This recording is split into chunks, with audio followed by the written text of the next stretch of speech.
Bonjour Estelle. Le 20e congrès du Parti communiste chinois s'ouvre. Il nous a semblé intéressant de revenir sur le dossier chinois. Alors la croissance en Chine a ralenti depuis le début de l'année. Laetitia, peux-tu justement nous donner les raisons de ce ralentissement ? Effectivement Estelle, on assiste à un ralentissement de la conjoncture chinoise. Il y a 3 raisons essentielles me semble-t-il. Le zéro Covid, la politique mise en œuvre par les autorités pour lutter contre la propagation de la pandémie, elle vient affecter évidemment toute l'activité dans les services. C'est ce qu'on mesure dans les enquêtes de conjoncture. Deuxième chose, les conditions climatiques qui sont venues interrompre la dynamique de reprise dans l'industrie manufacturière chinoise avec les multiples sécheresses occasionnant des coupures de courant.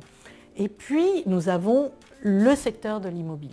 Le secteur de l'immobilier est à l'arrêt avec cette crise des promoteurs immobiliers qui ne se financent plus, des arrêts de construction, donc pas de livraison de chantier et un effet richesse négatif sur les ménages qui vient peser sur la dynamique de consommation et évidemment qui entraîne leur confiance au plus bas. Donc tout ceci vient peser sur cette croissance chinoise qui va être bien inférieure aux 5,5% requis par les autorités. Mais tous ces éléments, Laetitia, ce sont des éléments conjoncturels. Aujourd'hui, des voix s'élèvent et parlent d'éléments beaucoup plus structurels. Justement, qu'en penses-tu ? Je partage cet avis. Je pense que le modèle chinois est en pleine mutation et que cette mutation vient percuter un vieillissement profond et rapide de cette économie, de cette population chinoise. Et donc, il va obligatoirement modifier le modèle économique chinois. Vous allez avoir en 2050 un Chinois sur 3 qui aura plus de 60 ans. C'est un coût en termes de dépenses publiques considérable.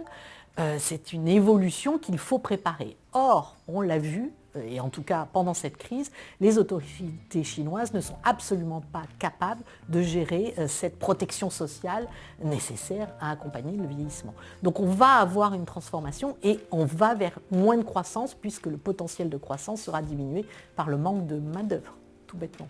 Donc des éléments structurels, conjoncturels à l'origine du ralentissement de cette croissance. Aujourd'hui, d'actualité, c'est justement, on le disait en introduction, le 20e congrès du Parti communiste chinois. Que peut-on attendre de ce grand événement politique en Chine aujourd'hui ? C'est effectivement un grand événement, parce que c'est l'événement tous les 5 ans qui scande la vie politique chinoise. C'est surtout parce que ce sera le 3e mandat du président Xi. Donc ça, c'est un élément majeur dans la vie politique chinoise. Comme je le disais, de grands changements politiques vont être nécessaires pour accompagner notamment les changements structurels de cette économie chinoise. Donc les nominations, les luttes de pouvoir, les décisions politiques fondamentales seront essentielles sur ces 5 prochaines années et vont impacter le monde entier. L'économie chinoise, c'est 18% du PIB mondial. Donc ce n'est pas négligeable. Dans ce contexte, investir sur des actifs chinois paraît bien compliqué.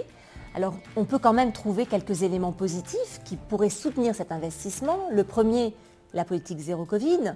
Le deuxième, la restauration de la confiance dans le secteur immobilier chinois. Et le troisième, l'arrêt du resserrement des politiques monétaires, notamment aux États-Unis, avec à la clé un dollar qui cesserait de se renforcer. Justement, Laetitia, quelle est ton analyse sur le sujet ? Effectivement, Estelle, on peut souhaiter qu'en début d'année prochaine, il y ait quelques opportunités pour revenir sur ce marché actions et obligataires chinois, mais beaucoup d'incertitudes demeurent. Certes, la politique du zéro de Covid, comme tu le disais, peut être levée. Encore faut-il que l'État chinois puisse l'assumer, parce qu'il faut prendre en compte le fait que la vaccination n'est pas au niveau souhaitable, notamment pour les personnes les plus fragiles. Deuxième chose, les capacités sanitaires ne sont pas au niveau non plus pour soigner une population massivement contaminée. Donc ça, c'est un sujet pour les autorités chinoises. Deuxième chose, sur l'immobilier, je te l'accorde, il y a eu beaucoup de mesures prises pour soutenir et ramener la confiance dans ce secteur d'activité.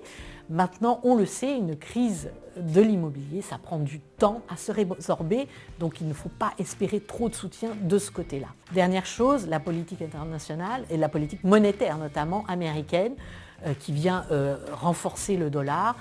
Il nous semble que nous sommes plutôt sur la fin du mouvement de resserrement monétaire américain et qu'il y aura vraisemblablement une opportunité à venir et un soutien positif de ce côté-là à attendre pour les prochains mois. Donc peut-être effectivement le moment de revenir prudemment sur ces actifs chinois. Merci beaucoup Laetitia. Merci à toi Estelle.